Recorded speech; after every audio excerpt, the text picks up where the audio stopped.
शेरीज वांस अमेरिका के पोर्टलैंड शहर में रहती हैं। शेरीज धर्म से बौद्ध हैं और एक एंटीक शॉप चलाती हैं। शरीर पर तमाम टैटूज हैं, हाथों में बंदूक और कंधे पर गोलियों की बेल्ट। अमेरिकी गन कल्चर में रची बसी आम से दिखने वाली इस लड़की को देखकर कोई कह नहीं सकता कि उस इंसान की ग्रैंड डॉटर है जो कभी आधी दुनिया पर राज किया करता था, जिसे रेड जार कहा जाता था और जिसके एक हुक्म ने लाखों लोगों को मरवा डाला था। हम बात कर रहे हैं सोवियत संघ के तानाशाह जोसेफ स्टालिन की। शेरीज की मां का नाम स्वेतलाना अलीलुएवा था। वो स्टालिन की बेटी थी। क्रेमलिन की राजकुमारी अमेरिका कैसे पहुंची और इसमें भारत का क्या रोल था, इसी से जुड़ी है हमारी आज की कहानी। नमस्कार, मेरा नाम दिव्यांशी है और आप देख रहे हैं भारत के ऐतिहासिक किस्सों कहानियों से जुड़ा हमारा रोजाना का कार्यक्रम तारीख।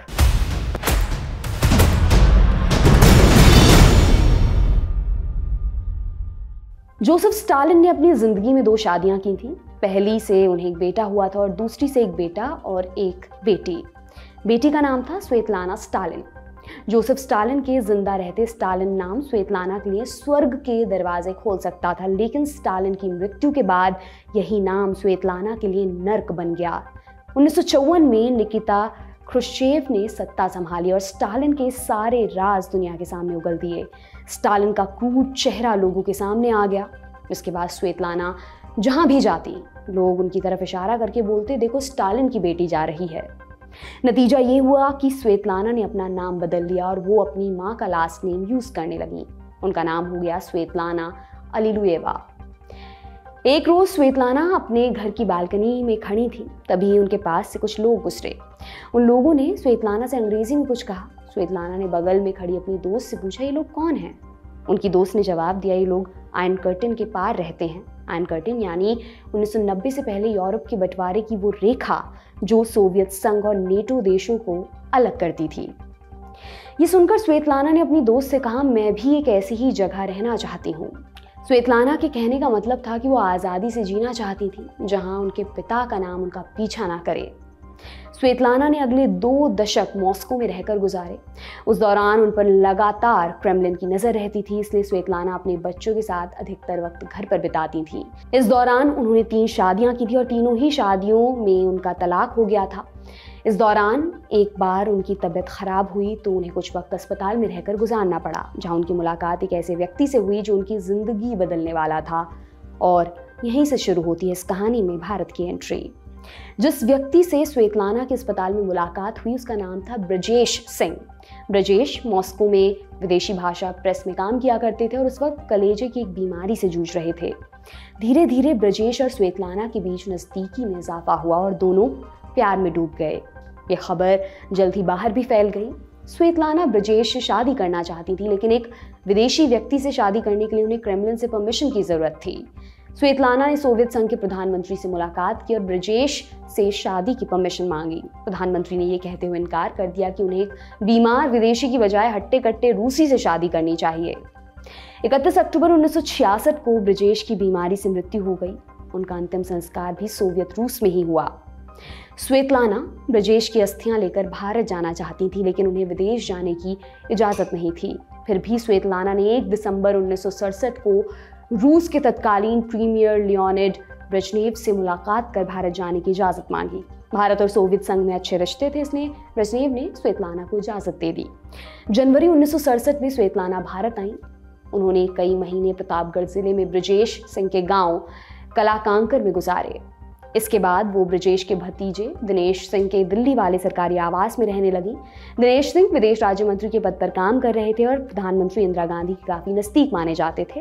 हैरानी की बात यह थी कि ना तो भारतीय प्रेस और ना ही CIA को स्वेतलाना की कोई खबर थी, जबकि ठीक इसी समय पर कोल्ड वॉर अपने चरम पर था और अमेरिका वियतनाम में कम्युनिस्टों को रोकने के लिए लड़ाई लड़ने में बिजी था। स्वेतलाना ने भारत सरकार से वहीं बस जाने की गुजारिश की, लेकिन मामला संवेदनशील था, इसलिए उन्हें इजाजत नहीं मिली। इसी बीच क्रेमलिन भी स्वेतलाना को वापस मॉस्को लाने के लिए छटपटा रहा था। मॉस्को की तरफ से उन्हें वापस लौटने का आदेश मिला, लेकिन स्वेतलाना किसी तरह इनकार करती रही। उनका इरादा वापस लौटने का बिल्कुल भी नहीं था। मार्च 1967 की ये बात है। चेस्टर बाउल्स भारत में अमेरिकी राजदूत के तौर पर तैनात थे। एक रोज बाउल्स के असिस्टेंट रिचर्ड सेलेस्ट को एक कॉल आया। कॉल के दूसरी तरफ CIA के दिल्ली स्टेशन चीफ डेव ब्ली थे। ब्ली ने सेलेस्ट को ऑफिस मिलने के लिए बुलाया। सेलेस्ट अमेरिकी दूतावास पहुंची।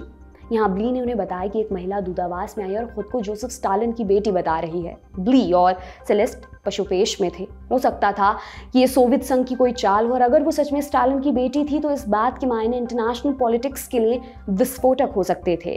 उन्होंने चेस्टर बाउल्स को इसकी खबर दी।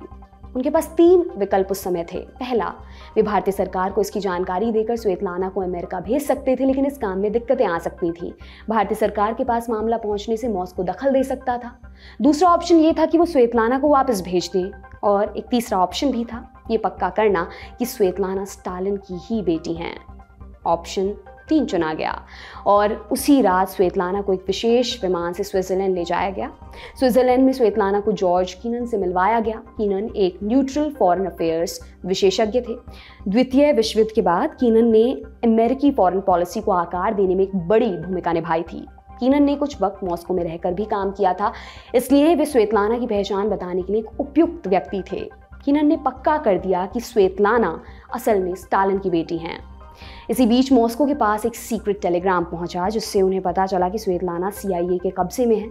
तुरंत ही क्रेमलिन प्रोपेगेंडा मशीन अपने काम में लग गई। क्रेमलिन की तरफ से एक बयान जारी कर कहा गया कि स्टालिन की बेटी दिमागी मरीज है और CIA ने इसका फायदा उठाकर उसे किडनैप कर लिया है। स्वेतलाना को वापस लाने का कोई तरीका नहीं था, इसलिए उन्हें मरवाने का प्लान भी बनाया गया। हालांकि एक काम भी काफी मुश्किल था, क्योंकि स्वेतलाना अब तक अमेरिका पहुंच चुकी थी। 12 अप्रैल 1967 को स्वेतलाना का प्लेन न्यूयॉर्क में लैंड किया, और जैसे ही उन्होंने प्लेन से नीचे कदम रखा, उन्हें मिलने के लिए प्रेस का जमावड़ा लग गया। कोल्ड वॉर के बीचों बीच अमेरिका के लिए ये एक बड़ी जीत थी। कैमरों में मुस्कुराती स्वेतलाना का चेहरा पूरी दुनिया के लिए पैगाम था कि क्रेमलिन की राजकुमारी आज़ादी के लिए अमेरिका भाग आई है। स्वेतलाना अकेले नहीं आई थी। उनके साथ सोवियत संघ में रहने के दौरान उनके लिखे हुए संस्मरण थे, जिनमें सोवियत संघ की ऐसी जानकारियां थीं जिनके बारे में अभी तक दुनिया अनजान थी। स्वेतलाना ने इन संस्मरणों को $30 लाख की भारी भरकम कीमत पर बेच दिया। इधर इस घटना ने भारत और सोवियत संघ के बीच खटास पैदा कर दी। सोवियत अधिकारी भारत पर CIA से मिलीभगत का आरोप लगा रहे थे। इस समस्या से निपटने के लिए प्रधानमंत्री इंदिरा गांधी ने रिकी जयपाल को स्वेतलाना से मिलने स्विट्जरलैंड भेजा। जयपाल भारतीय विदेश सेवा के वरिष्ठ अधिकारी हुआ करते थे। उन्होंने स्वेतलाना से मिलकर एक पत्र पर हस्ताक्षर करवाए, जिसमें लिखा था कि भारतीय अधिकारियों ने स्वेतलाना की कोई मदद नहीं की थी। स्वेतलाना ने हस्ताक्षर भी कर दिए। साथ ही उन्होंने जयपाल को अपने बच्चों के नाम एक खत भी दिया था। इस खत में स्वेतलाना ने लिखा था कि उन्होंने किन कारणों से मॉस्को छोड़ा। ये खत कभी उनके बच्चों तक नहीं पहुंच पाया। उनका एक 21 साल का बेटा और 17 साल की बेटी थी, जो मॉस्को में ही छूट गए थे। बेटी स्वेतलाना से इतनी खफा थी कि उसने जिंदगी भर स्वेतलाना से बात नहीं की। अमेरिका में रहते हुए स्वेतलाना ने एक और बार शादी की, जिससे उन्हें एक बेटी हुई, ओल्गा पीटर्स नाम की। ओल्गा ने आगे जाकर अपना नाम बदल लिया और अब वो शेरी ज़ेवांस के नाम से अमेरिका में रहती हैं। स्वेतलाना ने अपनी आगे की अधिकतर जिंदगी अमेरिका में गुजारी।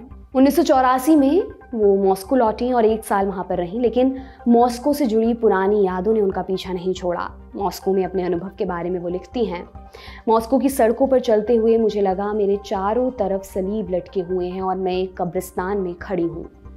स्वेतलाना ने कुछ वक्त इंग्लैंड में भी बिताया, जिसके बाद वो वापस अमेरिका आ गई। उनकी आखिरी शादी भी टूट गई थी।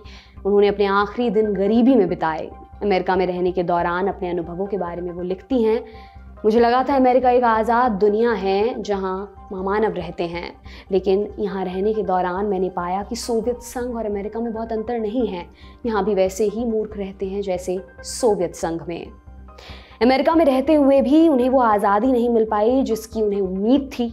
उन्हें कुल 40 बार घर बदलना पड़ा। CIA द्वारा लिए गए एक IQ टेस्ट में उन्होंने काफ़ी अधिक अंक पाए थे। उन्हें आर्ट्स और लिटरेचर में रुचि थी, लेकिन उनके पिता ने उन्हें ज़बरदस्ती पॉलिटिक्स और हिस्ट्री की पढ़ाई करने को कहा।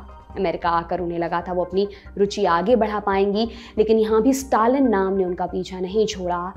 तमाम जिंदगी स्टालिन की छाया में जीने के बाद साल 2011 में उनकी एक लंबी बीमारी के बाद मौत हो गई। आज की तारीख में इतना ही दोस्तों। कल फिर आपसे मुलाकात होगी, तब तक के लिए जुड़े रहिए दी लल्लन टॉप से। शुक्रिया।